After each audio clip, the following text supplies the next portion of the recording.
Hey all, and welcome to the start of my weekly series of college players to watch for the upcoming weekend of college football games. I used to do these on Twitter or X, but I wanted to make it a bit more engaging, and I thought it'd be easier to find by putting them all in video form. For those new to this series, I'll take a look at quarterbacks, running backs, receivers, and tight ends who are draft eligible for the 2025 draft that I think will be worth watching this coming weekend due to having games that could potentially impact the early draft stock. In the past, I used to do just one player per position group, but with the shift to video, I want to make it a bit more worthwhile and will be doing 2 players per position.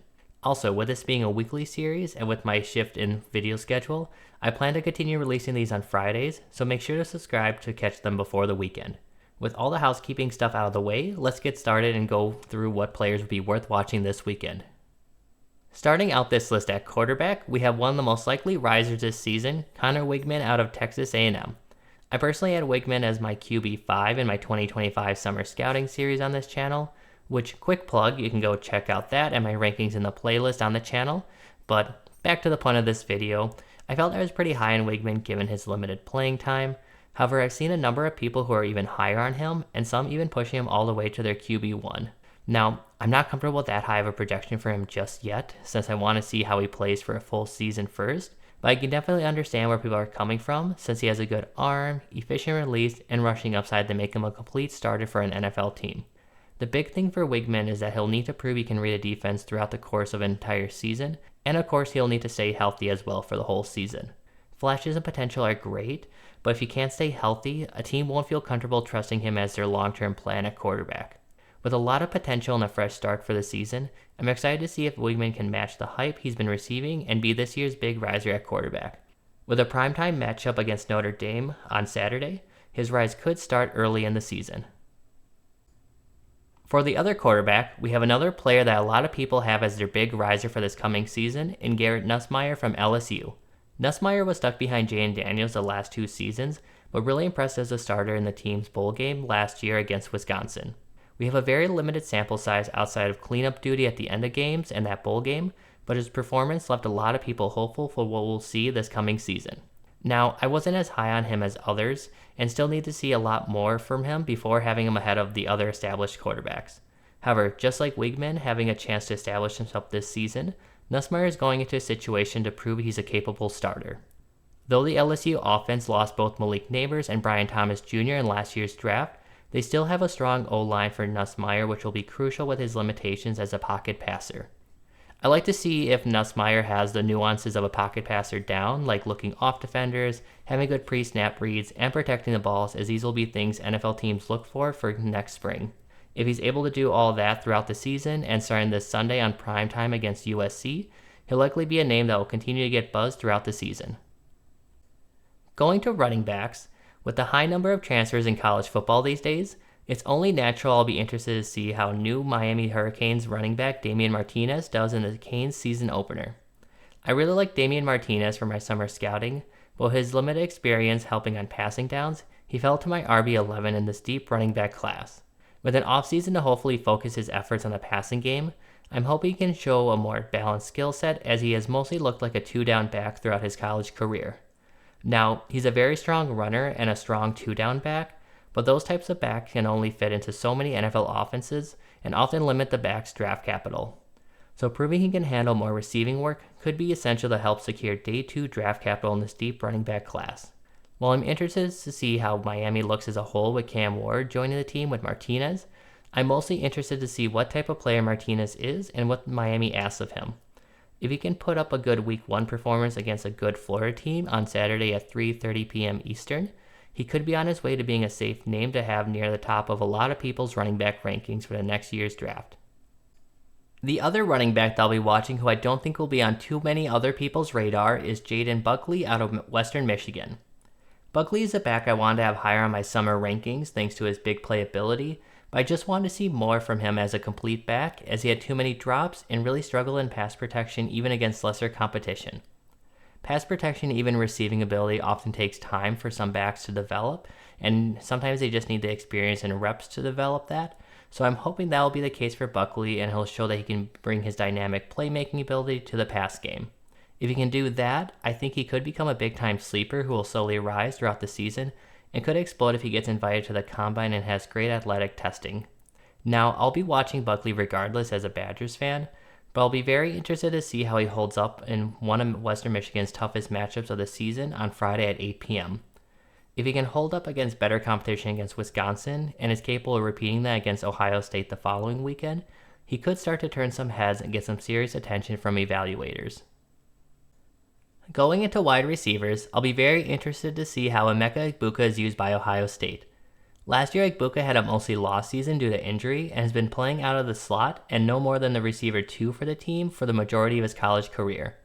With Marvin Harrison Jr. gone and Egbuka being the team's most established receiver, this is a huge opportunity for Egbuka to prove himself as an alpha type of receiver instead of a high-end receiver 2 for a team, like a lot of people, including myself, currently view him as.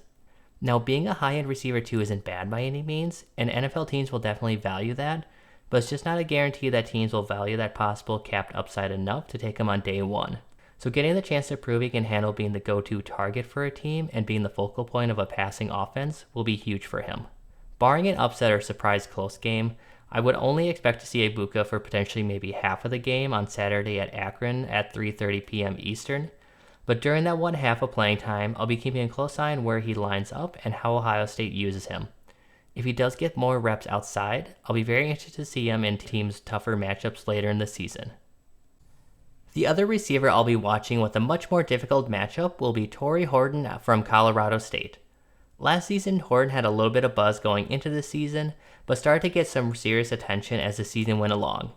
He had only decided to return to school, which I think was the right move for him to be able to further develop as a route runner. Now, Horton did show improvements as a route runner last year, getting more involved in short crossing patterns instead of primarily being a vertical threat, but I want to see him get more work in the middle of the field on slant and post routes to really add some versatility to him as a receiver. He has good size and great athleticism, so if he can prove to be a complete player, he could continue to rise and be ready to declare after the season. Horton hasn't faced a lot of tough competition throughout his college career, which is another reason why he likely wasn't ready to declare for the draft last year.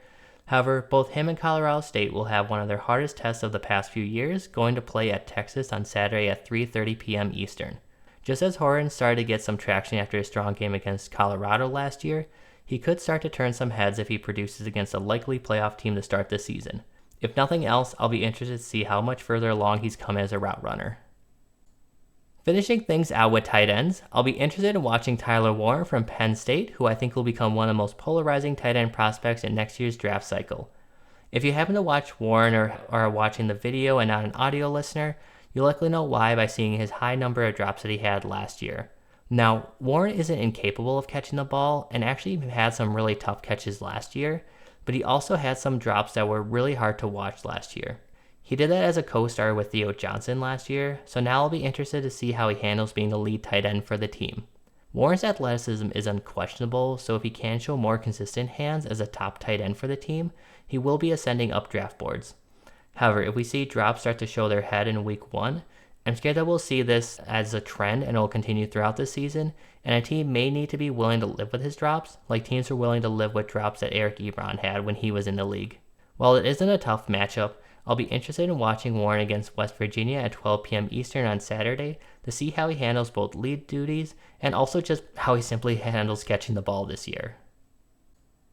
For the other tight end, it's somewhat of a similar story for Oscar Delp from Georgia, who was playing behind Brock Bowers last year and the year before, but now gets the opportunity to potentially be the lead tight end for the team.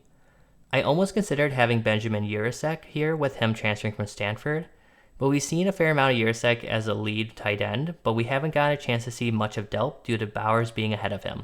So I'll be curious to see if the team is willing to unleash Delp in deeper passing concepts and exactly how much Urasek may impact how the team uses Delp.